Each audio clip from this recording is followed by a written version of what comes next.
Testing, testing.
All right, all right. So good morning, everyone. It's around 10 o'clock, 11 in the morning. I woke up late a little bit, but we can get started on this second session of the business operating system for success.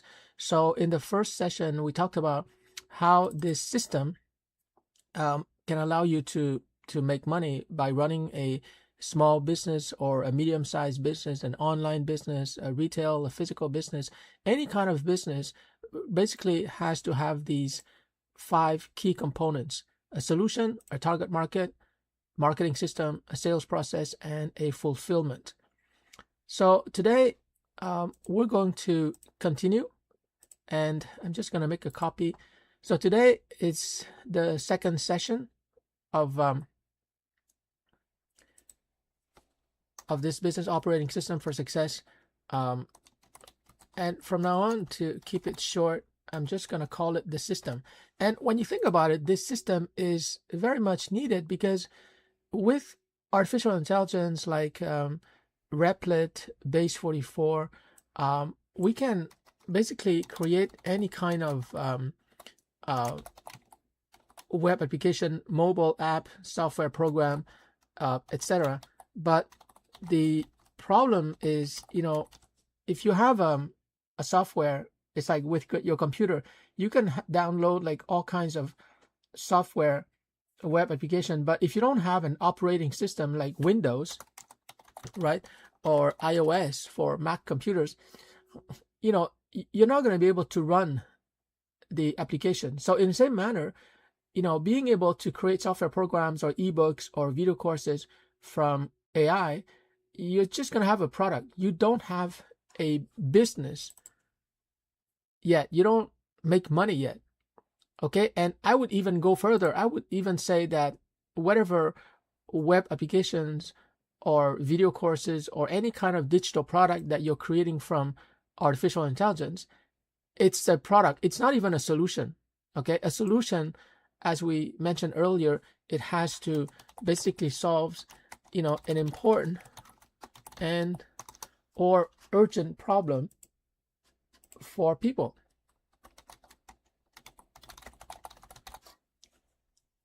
So a solution is a painkiller. It is not vitamins. Of course, vitamins, I have a sister who's taking vitamins, which are great if you need vitamins, but nobody's going to be very motivated to go out there and buy vitamins, right? People are motivated to go out there and to find a painkiller. In other words, if people have a problem that is important or urgent, then they will strive to find a solution. So the advantage you have when you create a solution is that you're not going to have to sell very much. You show up and you tell people, hey, I have the solution to your pain, your frustration, your fear, your doubts. Would you like to try it? And people will try your solution. So that's the advantage. If you have a solution and not just a product or a service, then people will run to you. So it's very important to understand this thing. It's not a product. It's not an app. It's not a video game. It's not a course. It's really the solution to a particular problem. So for example, I used to give the course email marketing, which I gave at a college over 15 weeks. And, students who were required to take that course to get their diploma. But if I were to go in the open marketplace, I cannot tell people, hey, I'm offering let's say a video course on email marketing. And let's say it has 10 modules and, 10 video clips of 10 minutes each. It would be challenging for me to sell that email video course unless, I'm selling to people who are really interested in digital marketing, or I sell it to digital marketing colleges and programs. Instead, because this email marketing course, no matter how good it is just a product. And let's say I charge $100 for it. However, if I go to the marketplace and I identify a target market, let's say entrepreneurs or small business owners, and I tell them, hey, would you like to make a 40x return on investment in your business?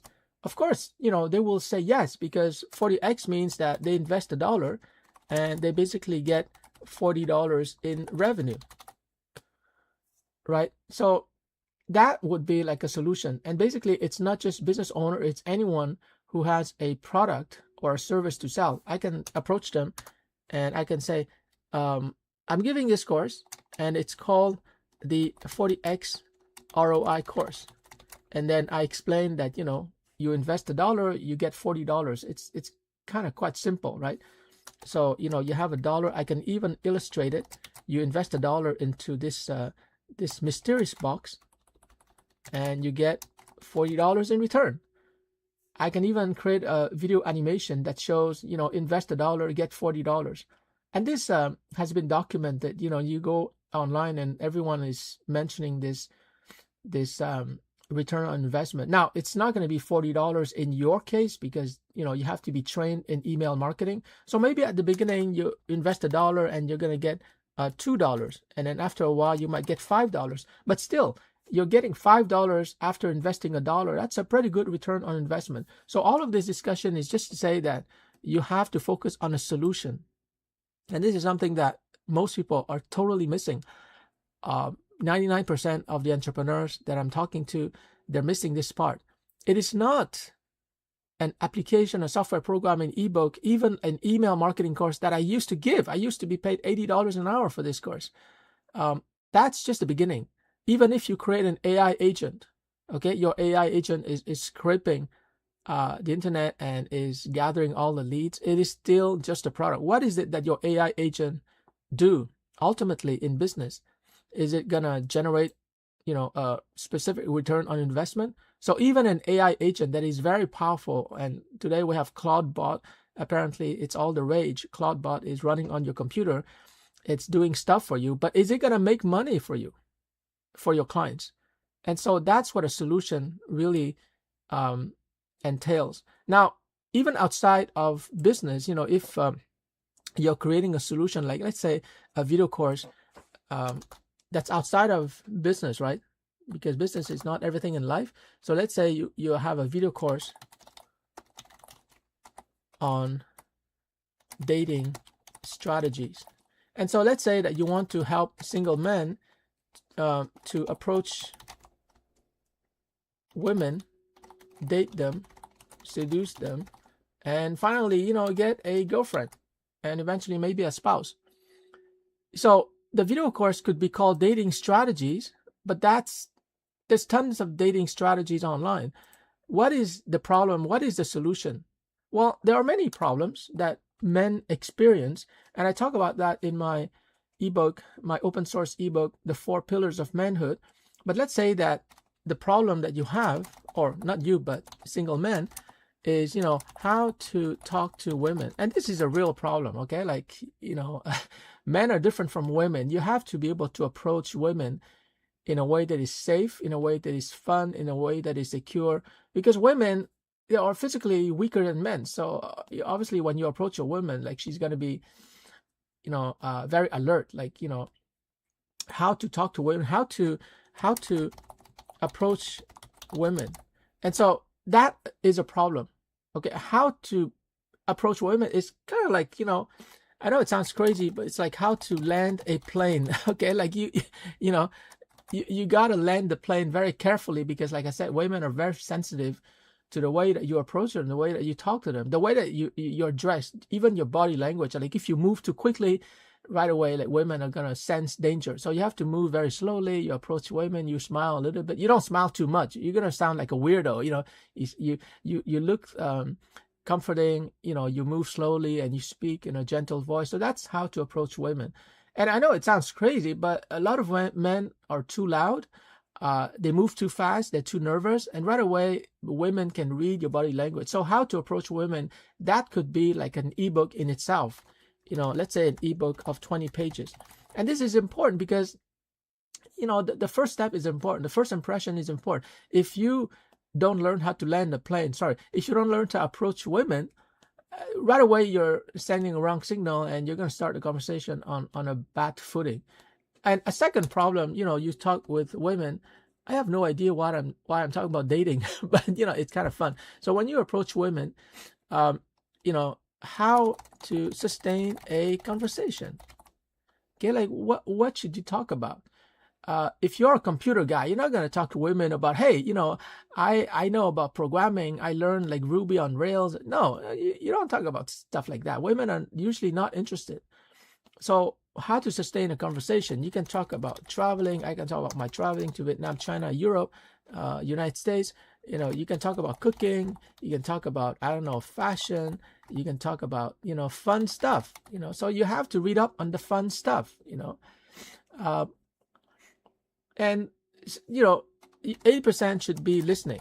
Okay, this is something I learned from a friend in high school. It's really funny. Like he was really popular with girls. I said, hey, dude, I'm going to tutor you in physics, mathematics. I was pretty good at school, but you got to tutor me on women. And then he must have thought I was a desperate case, because he actually took the time to write like a 1 page. Actually, I think it was 2 pages. Peter, you got to do this. And I remember this is so embarrassing. I remember he wrote, you got to ask questions, man. You ask questions and the girls are going to talk and talk and talk. And, you pretend you're listening. No. You actually listen.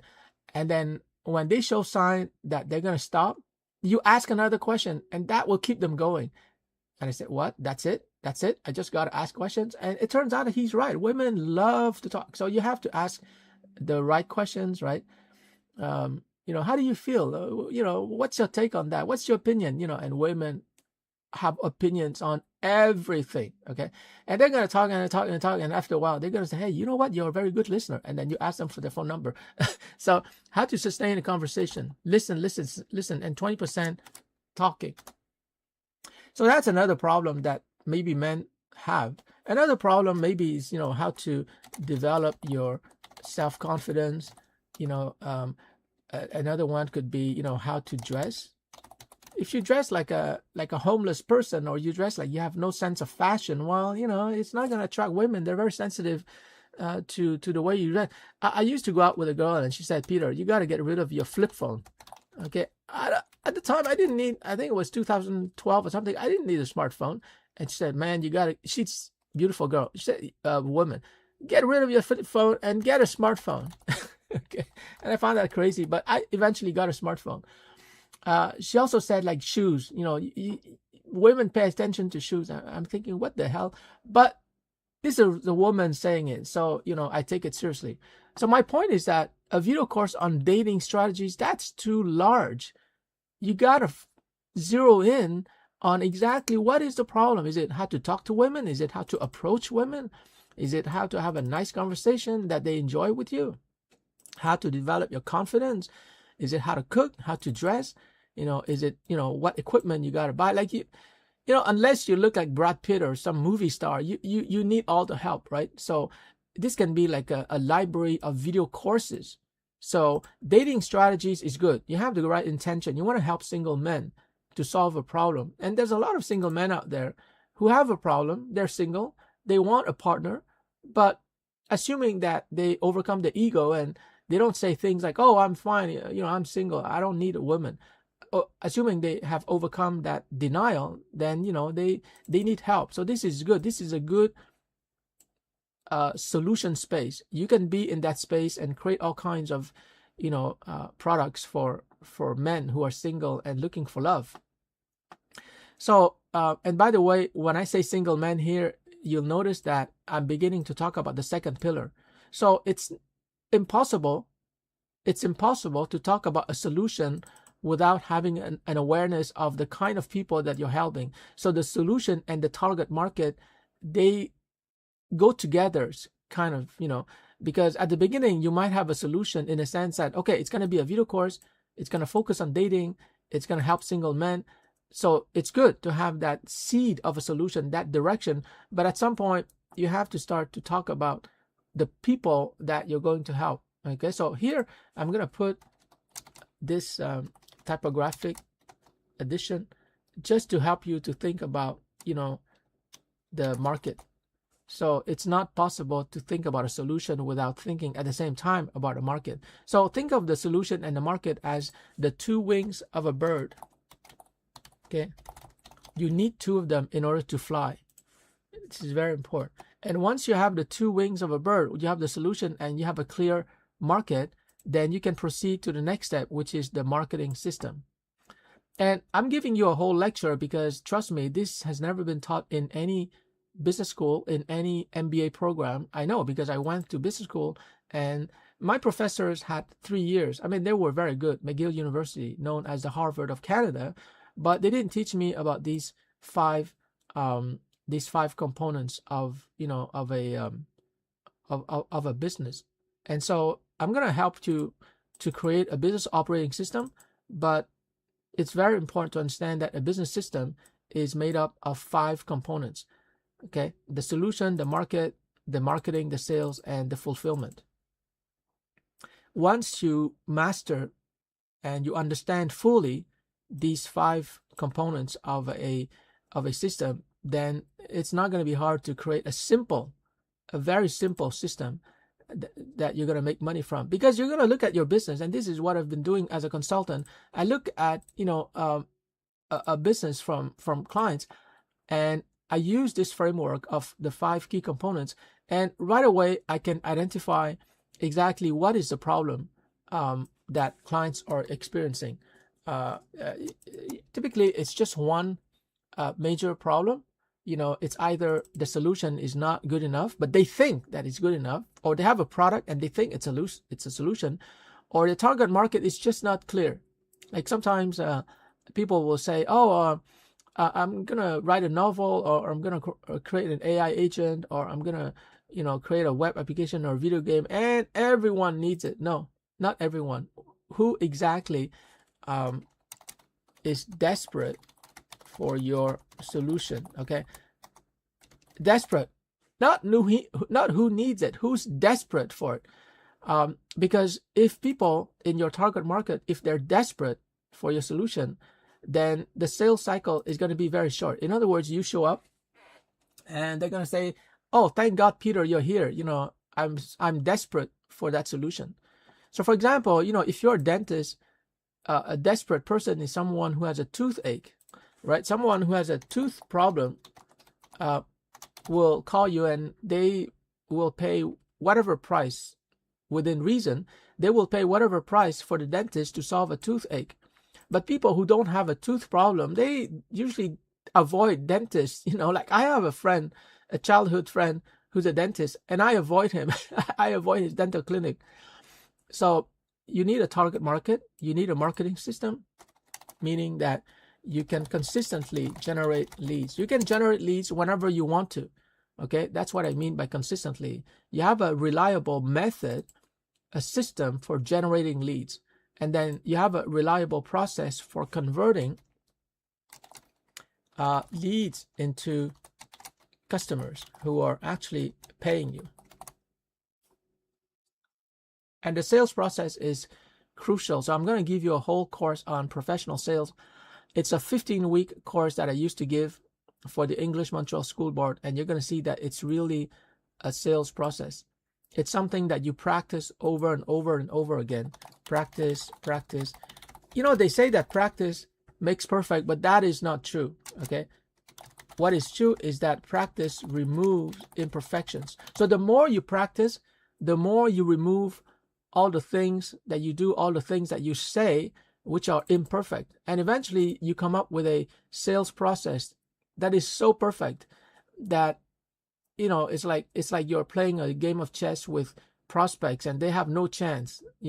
Your ELO rating in chess, is like 1800 and the prospect is like 1200.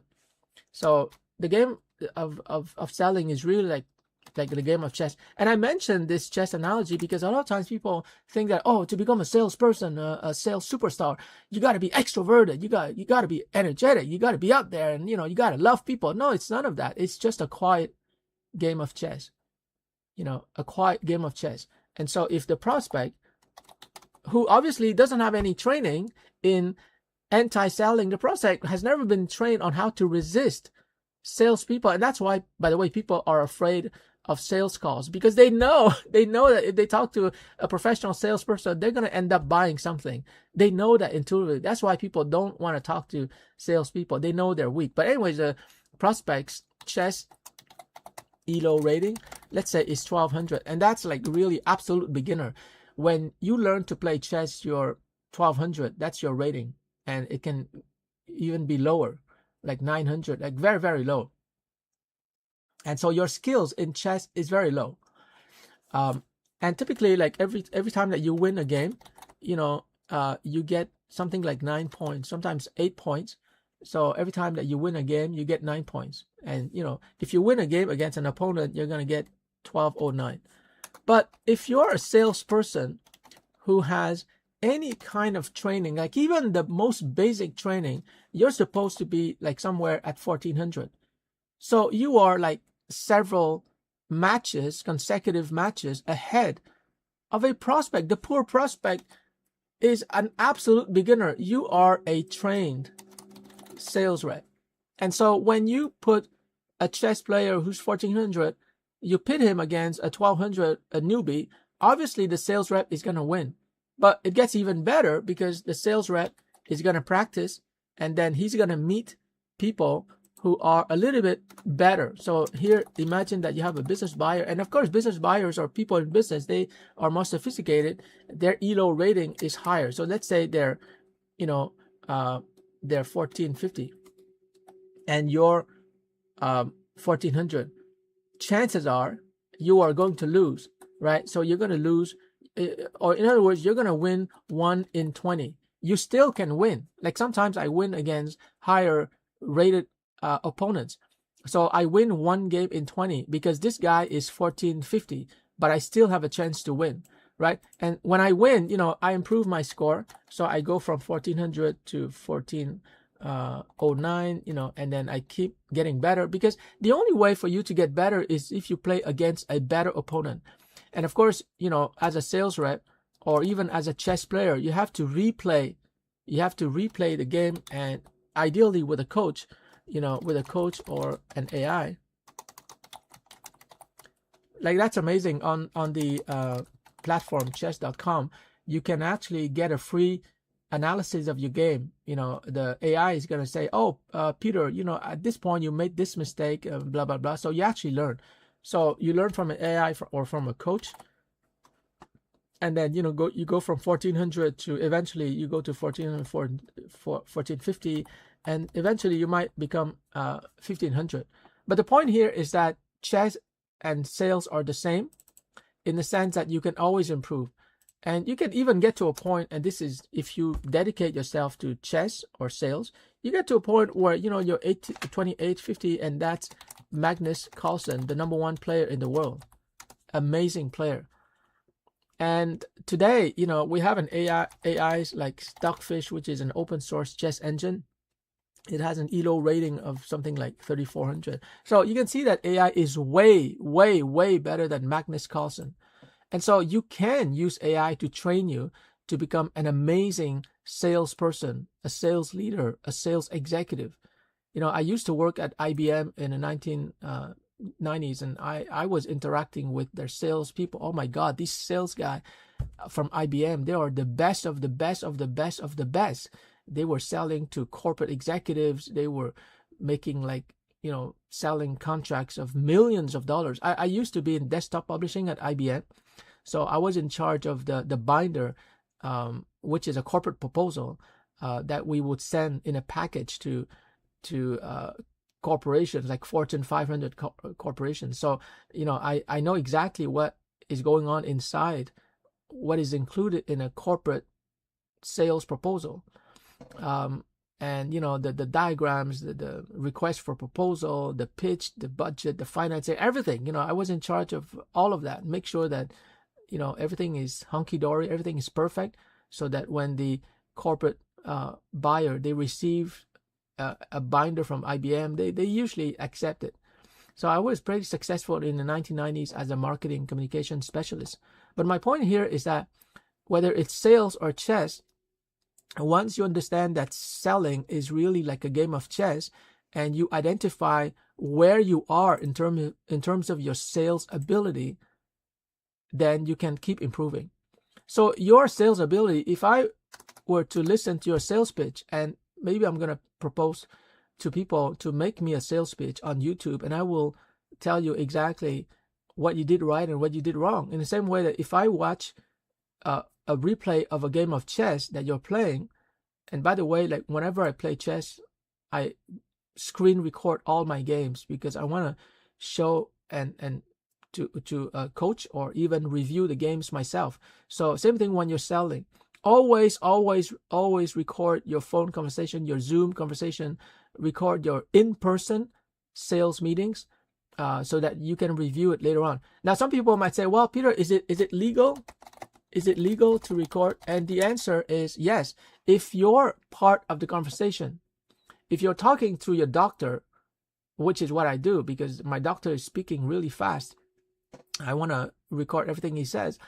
You're talking to a client, you're talking to a student, anyone that you're talking to, you have the right to record without having to tell them. You don't have to tell them, hey, I'm going to record this conversation. Like anyone, you have the right because you're part of the conversation. But if you're not part of the conversation and you're eavesdropping, you don't have the right to record the conversation, right? So let's say you're standing in a meeting and you're standing close to two people who are talking. You do not have the right to record that conversation because you're not part of it.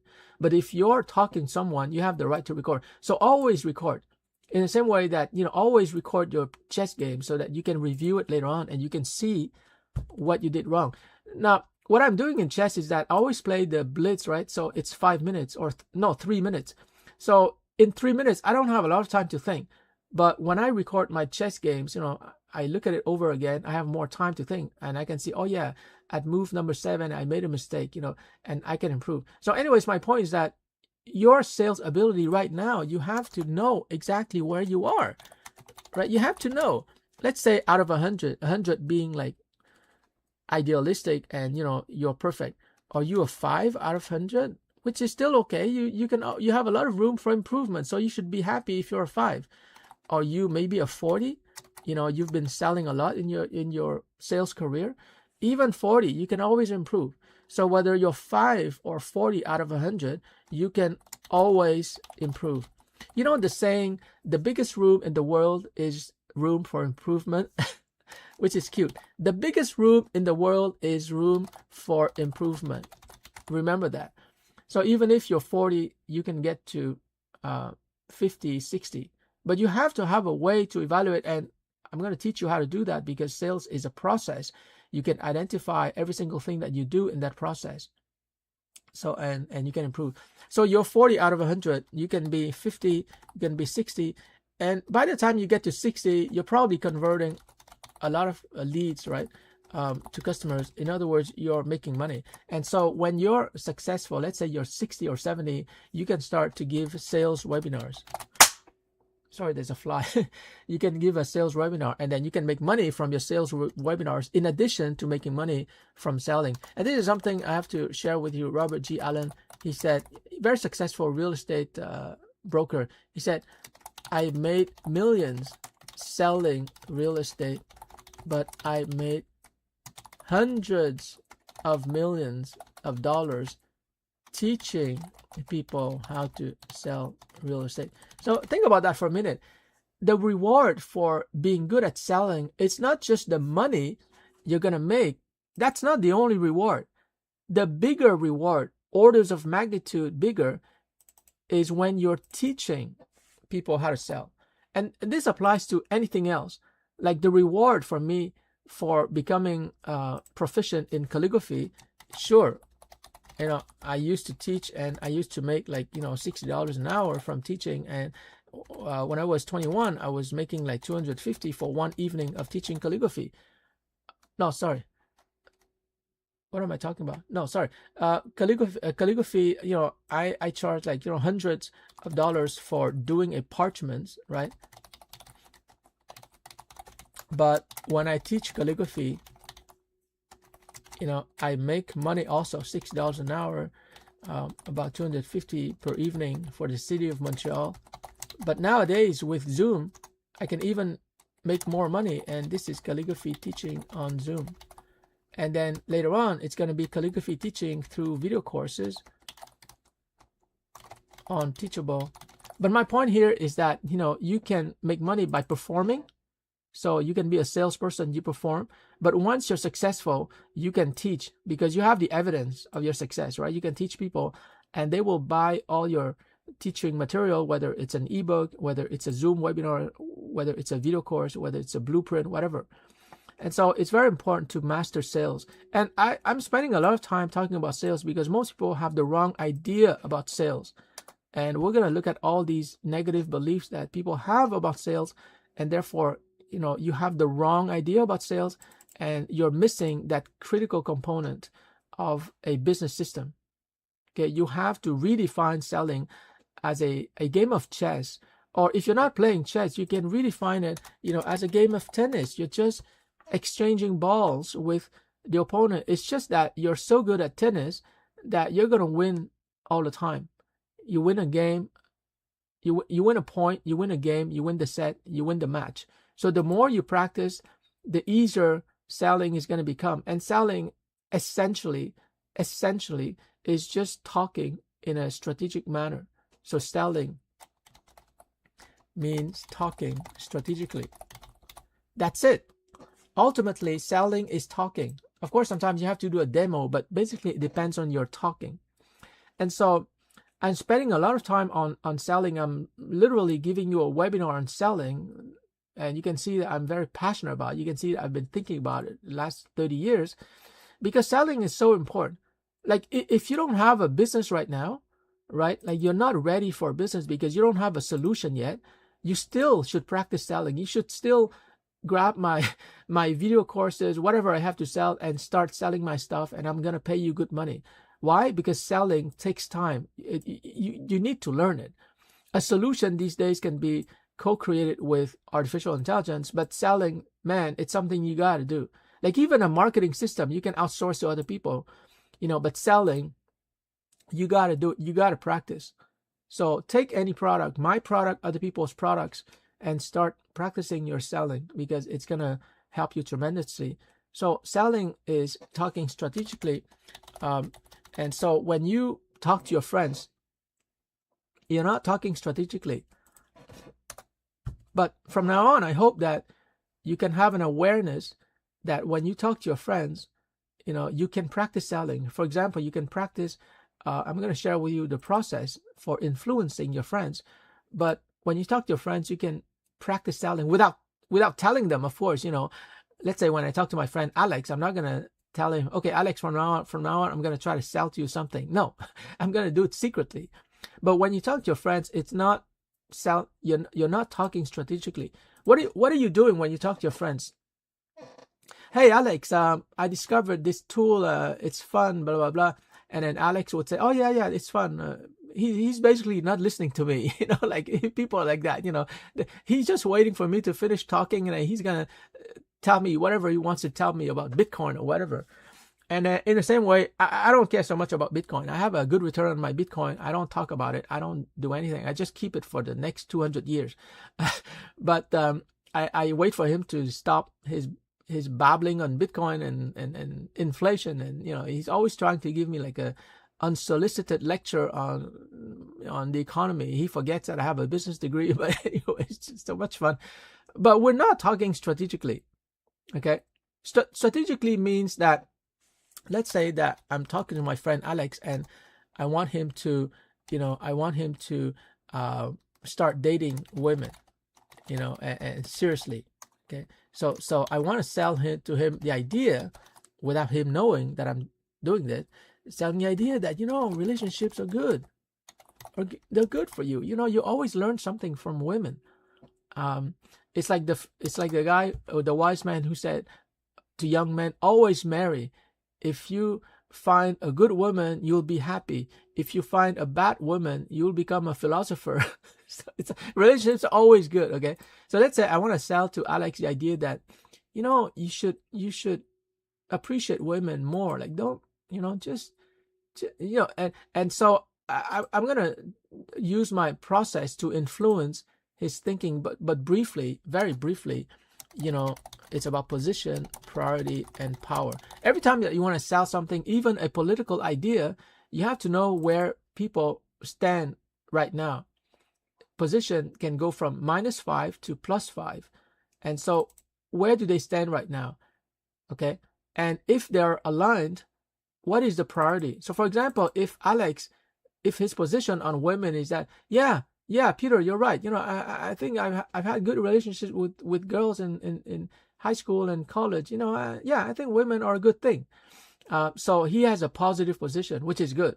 A negative position is when someone says, oh, women, I'm done with women. Yeah, I don't want to hear about women. Or someone who says, women in North America, they're no good. They're too, blah, blah, blah. Just excuses. I want to go to Asia, and I want to find a Filipina woman, a Chinese woman, a Vietnamese, a Thai woman. They're more easygoing, and they're going to respect me because of my money, my status. Well, already he has a negative position, so it's hard to convince him. So I decide to convince him, or I let him go. But let's say that someone has a positive position or a positive view of women, then the next challenge for me, and all of this, it's being done secretly in my mind. I'm not telling the other person. The next challenge is, what is the priority? Because a man might think that, yeah, women are important. But if the guy is 18 years old, his priority is not to find a wife, right? So, but if the man is successful in his career or business, and he's financially stable, then the priority now is no longer money or career. The priority is to find a woman and start a family, maybe. So if he has that priority, then I can move on to the next phase, which is power. Power in terms of skills, knowledge. He may prioritize women, but he doesn't have the power. He doesn't have the skills, the knowledge to talk to women, seduce them, bring them to his home and take care of them. He doesn't have the power. He doesn't know how to take care of women, basically. He doesn't even know how to talk to women. Okay. And so these are the three main stages if you want to influence someone. So next time you talk to your friends, your family, try to sell to them an idea, by using this process. And therefore, it means that whenever you talk to anyone, you're going to be able to influence them. And that's what selling is all about. It's about helping them to clarify their ideas. Selling is about talking strategically. And it's going to make your conversations fun as well. Because otherwise, when you're talking to friends, it's just going to be, hey, this is what I did over the weekend, and this is a movie I saw, blah, blah, blah. And at the end of the conversation, nobody goes nowhere. There's no progress.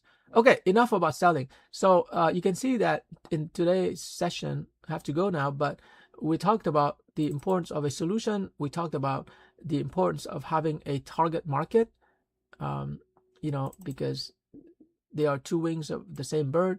And we talked about the sales process, which you should practice over and over again. We skipped over the marketing system, which I find it's relatively easy.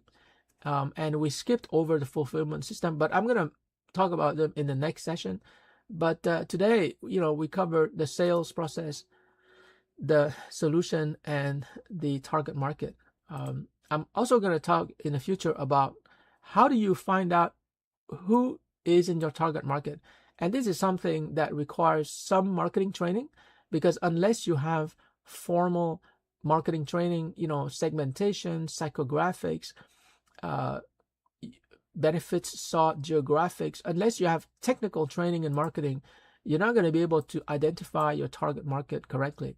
And Peter Drucker, a well-known management consultant and author, he wrote over 30 books on management and marketing. Peter Drucker says that typically entrepreneurs will select the wrong market. And this has been my experience as well. In most cases, you choose the wrong market. You may have a good solution technically, but the market is wrong. Okay, the market is wrong. And I remember a Shark Tank episode where Barbara was evaluating an entrepreneur who had created an app. I forgot exactly what it is, but it's an app. Apparently, you put on, this is really strange. The guy is really weird. It's an app that you put on your spouse's phone, and you can basically monitor her phones, right? So if your wife is cheating on you, you can figure it out, because it's a kind of like not a virus, but it's an app that is invisible and you put on your wife's phone. It's really crazy.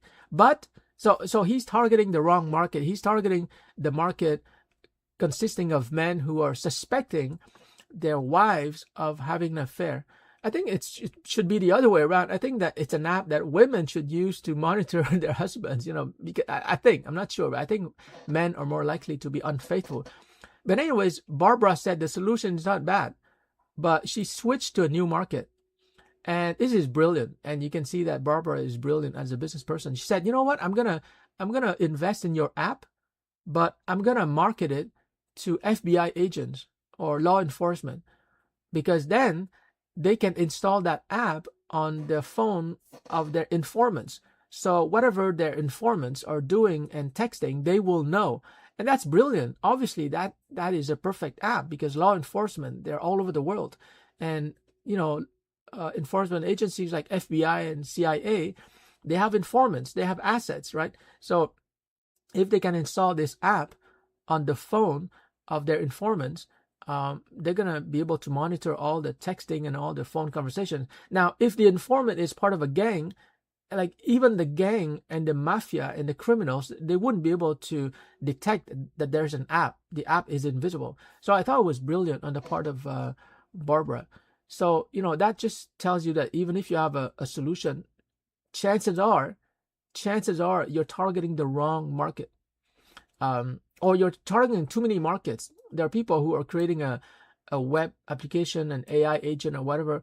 They're trying to serve too many people. Like, just choose one target market. What is the best target market? And serve that market 100%. Focus on one. You can't do everything. Do one market, saturate that market, and then you can move to the next market. And this requires conscious effort, conscious commitment. And this idea of commitment, we can't really give it to you in the system. The system is just helping you with the structure of your business. You got to make tough decisions, right? And this system is going to teach you also how to write a very brief but concise business plan. But my conclusion, I'm going to end with this, is that this business operating system is going to teach you everything that you need to know. But it's more than teaching. It's actually going to give you all the documents that you need in order to build these 5 components: the solution, marketing system, sales process, and full fulfillment system. You don't have to have an MBA. I have a business degree, 3 years, which is equivalent to an MBA. I have read over 1,000 business books, and I have like 20 years, 30 years of experience in business. I launched like 5 or 6 startups. I stopped counting, you know, I'm building this kind of like this Windows operating system, but it's for business, for you. And this is just one document. There's going to be like hundreds of documents like this with fill in the blanks. You know, it's going to be like fill in the blanks templates. You just make a copy to your Google Drive, you fill it out, and bada bing, bada boom, you have a business operating system. And therefore, your probability of success is going to shoot through the roof. And that's why I'm so happy, because whatever I'm creating here, it's going to be available in multiple languages. You will be able to make a copy and you can sell it, you can teach it, you can edit, you can use it for your businesses, for your clients. You're going to make so much money. And that's why I'm so excited. Okay, I'm going to end here. I need my second cup of coffee, but thank you for being here, and I look forward to talking to you more.